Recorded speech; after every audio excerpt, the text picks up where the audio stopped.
Financial Survival Network, helping you to survive and thrive in the new economy. Get our complimentary newsletter at financialsurvivalnetwork.com. This is the Financial Survival Network. This show is brought to you by PrepareWise. We live in uncertain times. Therefore, you need to be prepared. And the best way to be prepared is having 60 or 90 days of food on hand. The place that I go is preparewise.com. They're not only a sponsor, I buy all of my emergency preparedness food from them. Their service is the best. Their selection, incredible. Go to preparewise.com. Use the code Lutz for a special offer. You are listening to the financialsurvivalnetwork.com. I'm Kerry Lutz on 1590 WPSL. Oftentimes, it just comes down to choices. And the person who you're going to hear from believes you've really only got just two choices. And you make the right one, you go on to greatness. You don't go on to greatness. And with me is Rico Rocasky. And welcome, Rico. Kerry, it's an absolute pleasure. And high vibes to you. Well, you too. And you wrote this book. You've written a few books. You kind of came from a humble background, and yet you've really done something with your life, haven't you? Well, yeah. I mean, I appreciate the thought on that. I come from a real small coal mining town in Pennsylvania, and it's not that they don't dream there. It's just that it's my dreams were outside of Johnstown, Pennsylvania, and so it took a little bit of a stretch to step into that space, but somehow, somewhere in my heart, there's a passion. I know that's a favorite word of yours. There's a passion for aviation, a passion for art, and I let that drive, my choices early on before I became conscious about what we're about to talk about, the Just Two Choices philosophy. Right. And the passion for myself, when I've been passionate about things, I don't mind the temporary setbacks, the little dips, the peaks and the valleys, because I know I'm following the passion. Obviously, you had this passion for aviation, and that kind of became your ticket, no pun intended, out of that little coal mining town and allowed you to realize your dreams, right? Yeah, it just gives me a bird's eye view of life. I mean, that's every day. I still fly full-time for an airline, and, it's one of those things where every day you just get up there and you get to look out over the country and you go, it's this expansive, just reminds you how expansive your life can be if you make the choice to let your dreams continue to be expansive instead of, limiting your dreams. And that's kind of what Just Two Choices is about. It means that every moment in time, life is this seamless sequence of choice right here, right now. You can't jump into the future and make a choice, and you can't go back and unchange something, or correct something. You have to make your choices right here, right now, and continue to create your future that way. And that's what Just Two Choices in a very simple way reminds us. It's binary, like a computer. We're having this conversation right now, all because of just two digits, the 0 and the 1. The computers work on just two digits, and they do everything, all this phenomenal stuff, put people on Mars, our conversation. But it's all done because of just two choices of digits sequenced. And your life is the same way, just two choices. Yeah, and you come to choices, and you're in high school. You weren't the most stellar academic overachiever. If I'm being a little hyperbolic there, forgive me. And your guidance your guidance counselor says he's evaluating your prospects for higher education, and he says, Rico, maybe you should think about two-year college, what was then called junior college. Now they don't call it that anymore. It's community college, whatever. It's all euphemisms. Yeah. And that kind of struck a chord in you, didn't it? It does. And now looking back at it, I call life as every moment's a Just Two Choices moment. That was probably one of my most significant Just Two Choices moments in my life. When you think about it, I had two choices: believe my guidance counselor, which was my choice number 2. Choice number 1 is always a positive choice in the Just Two Choices sequence. So choice number 1 was to say, that doesn't sound right, which is what went through me. Again, I want to emphasize, I wasn't upset by what was said.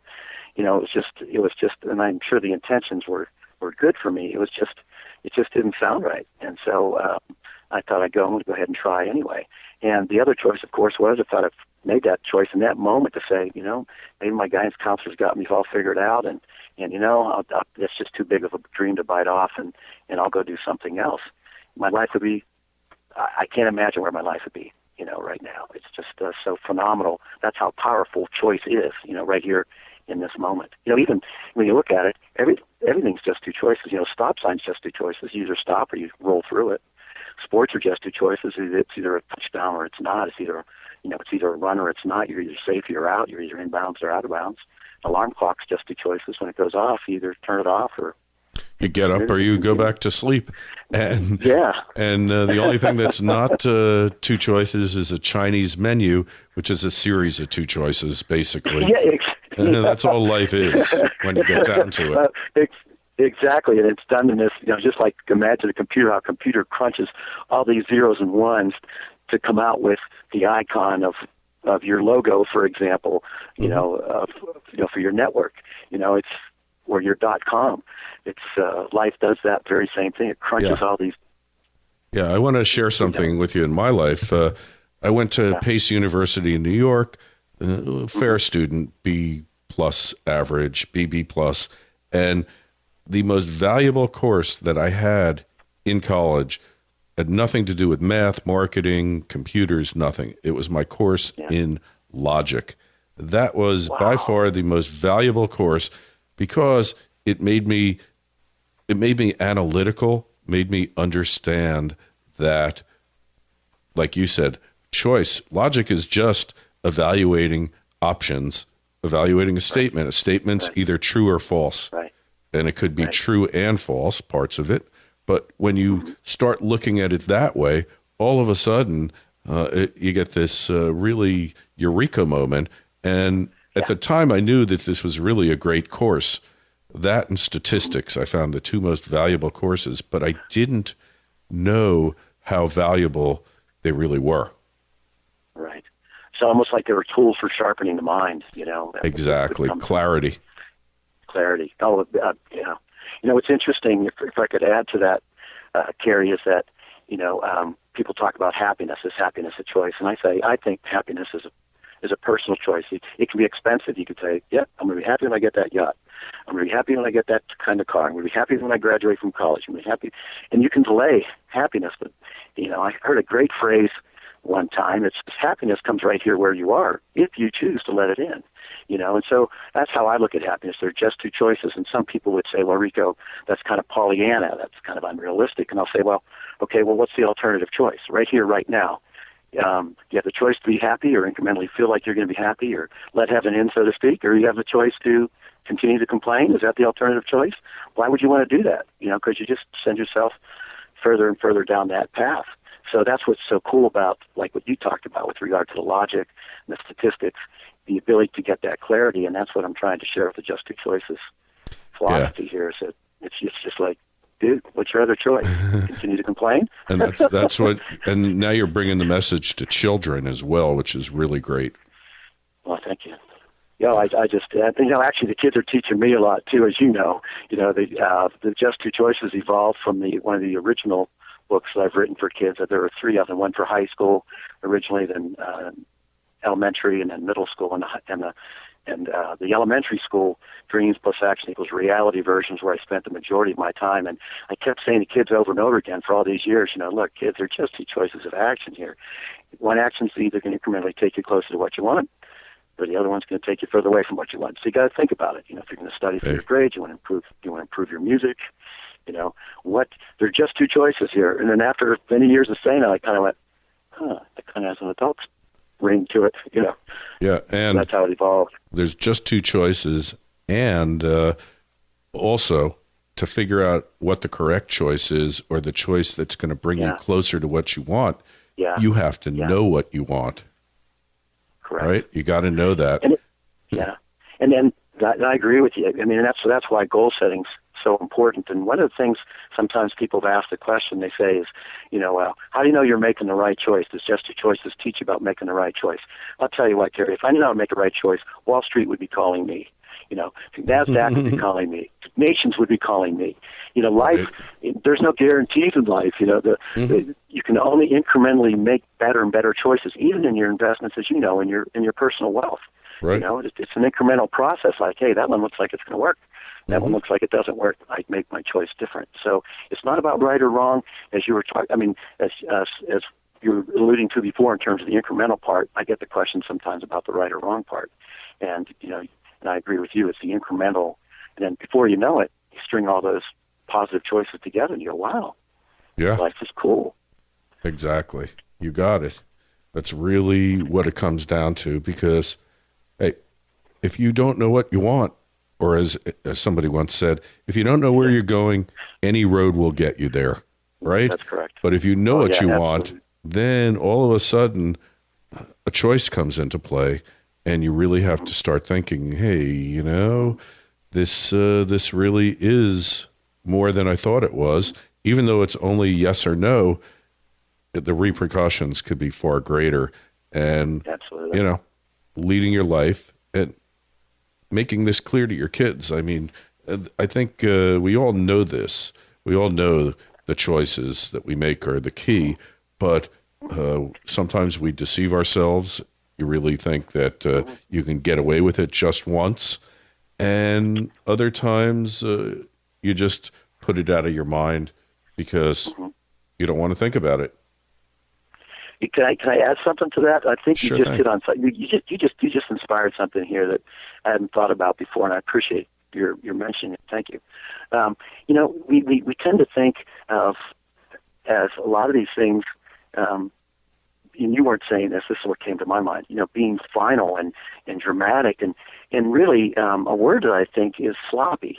We've just learned sloppy choice making skills. You always have to. Choice is inescapable. Even your cells are making just two choices at every moment, whether how much they're going to let in or let out. It's live or die. Exactly. Yeah. Well, exactly right. And so, when you think about it that way, all that most people have done, let's use the word success in general. People who are successful are not sloppy with their choices. They're very, it's not that they're anal as much as they've learned how to use their just two choices moments to stay focused on what their goal is. And people who aren't as successful have more of a helter-skelter, sloppy, kind of choice-making skills. And so I look at choice as a skill. It reminds me of the movie Rudy many, many years ago. One of the coaches says, I think it was Eric Parsegian, says, "It was sloppy, run it again." When they wanted him to run another play during practice. And I don't know why that stuck out in my mind, but it just came to mind right now. Sloppy, run it again. You want it to be more precise, make better choices in how you make your cuts, your handoffs, and all that other stuff. We accept that when it comes to sports all the time. Why don't we accept that within our lives too? That it's no different. Hey, and one other thing, for kids, the sooner that they can possibly find their passion, that they can figure out what they want to do, is that much quicker they're going to be successful. And that's why people who are into the arts, who are artists and musicians and athletes, really have it over the rest of us who are just maybe not so good in those things and have to really struggle to find our paths. And if you're blessed with that, then go for it. Don't doubt yourself, because the skills that you get pursuing those passions, if you're a musician, even if you don't make it as a musician, the higher thought required to perform and the ability to communicate and be in front of large groups of people is going to work for you in so many other things. And, I was a totally late bloomer, underachiever, and really never did really well in school till I hit law school. And from that point on, I knew exactly what I wanted, but I didn't really know till I started doing radio. But I could have never done radio without having done everything else that was in my past. It's Steve Jobs, his commencement speech at Stanford, where he talks about when you're doing these things, you don't know what impact they're going to have on your future. But then when you later on, you look back, you connect the dots. And I think you Rico, connected a major dot, which was somebody told you you couldn't do something, or you didn't have what it took to do it, and you didn't believe them, and you didn't get angry, you didn't get defensive, you didn't say, I'll get even, I won't get mad, I'll get even. You just effectively what you said was to yourself is, I don't believe that. And you know what? Success really is the best revenge in the final analysis. Not that I believe in that, but I believe in success is the surest way to silence the naysayers. And along those lines, what's really cool about that moment in time, and this is another one, I appreciate your inspiring thought here, is that the springboard to that was that later on in life, you start to recognize the broader perspective of all of us are so free to choose our thoughts that we can imprison ourselves. I could have imprisoned myself. When I look back on it, I could have imprisoned myself, and for whatever reason, that nugget that happened at that moment in time has opened up the doors to recognize these other incredible insights in life that are very, very simple. Like, hey, Rico, you can choose to imprison yourself, just like it would have happened with the suggestions from the guidance counselor, and those kind of things come back to you in a broader sense. It's just now you're applying it to, like you said, you're applying it to life in general, to get up and speak in front of an audience, or to decide whether or not you want to hang glide, or however you want to apply it. But you see it in a much broader sense. Yeah, you totally captured it. And, your ability to connect with a younger mind and let them know that all of your limits in life are self-imposed. And I don't care who you are, what you're doing. It's all self-limiting thoughts that stop you from moving forward. And the sooner you realize that and stop blaming people for your inability to succeed, your frustrations, is the sooner you're going to really be the person that you want to be. And that's how I say to kids, I say, look how you're using your just two choices moments.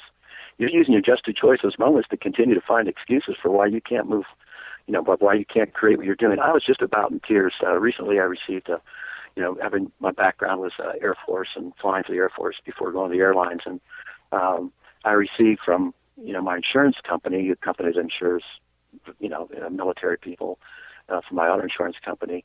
On the cover, they had this guy, Staff Sergeant Chad Brumpton, Marine Corps. They have him hiking in Boise, and he has two prosthetic legs. He's hiking up about a 45-degree angle. And I just, right now I'm getting chills. Oh, I was God. just about in tears. And I just sit there and I go, and, here I am having my whiny excuses about something in life, or I can't get to Home Depot to buy something, and here's this guy backpacking, and we're not talking some easy mountain, but every moment he sustains his happiness, his joy. He brings his joy right here, right now, in the moment. And and so it's just looking at that picture just was so inspirational in so many ways. It just kind of like wiped out any tear I've had or sorrow I've had for myself. Like, poor little guy, guidance counselor told him he couldn't be a pilot. Yeah, and that's so it always comes down to two choices, and ours is to continue on or go on to the next interview. So just tell us, where do we find your book and your website? You're very kind, Kerry. It's www.just2choices.com. And the ebooks are all available through Amazon and iBooks and Barnes & Noble. And then the physical books right now, because we're just getting things up and running with this Choice Revolution philosophy, we're just getting that cranking on the website here over the next week or so. And that will be at the just2choices.com. You can get the physical book that way. Excellent. Well, Rico, we really wish you the best of luck. You're on a great mission, a great journey, and best of luck with it. You're really doing a great thing there, and we hope it really works for you. Well, ditto to you too, because you're on a great journey, great mission as well, and hope we get a chance to chat again. I really appreciate it, Kerry. Blessings to you. We absolutely will, and come back next time with some success stories. We love success stories on financialsurvivalnetwork.com. I just have to remind you out there, Liberty Mastermind Symposium for Free Minds, June 28th, 29th, Dallas, Texas, Republic of Texas. be there. Go to financialsurvivalnetwork.com now. Sign up. Just click the link or go to libertymastermind.us. Save $50. And we're going to have a private screening of the Silver Circle movie. I know you're going to love it. Rico, thanks again. We'll talk to you soon. Thank you, Kerry. Blessings to you. Thank you. This show is brought to you by PrepareWise, the leader in emergency preparedness food. It's the only place I go to. Go to preparewise.com. Use the code Lutz. If you want, call them on the phone. Talk to my friend Amy. She is amazing. She will get you exactly what you need. You can't beat the prices. You can't beat the quality. Preparewise.com.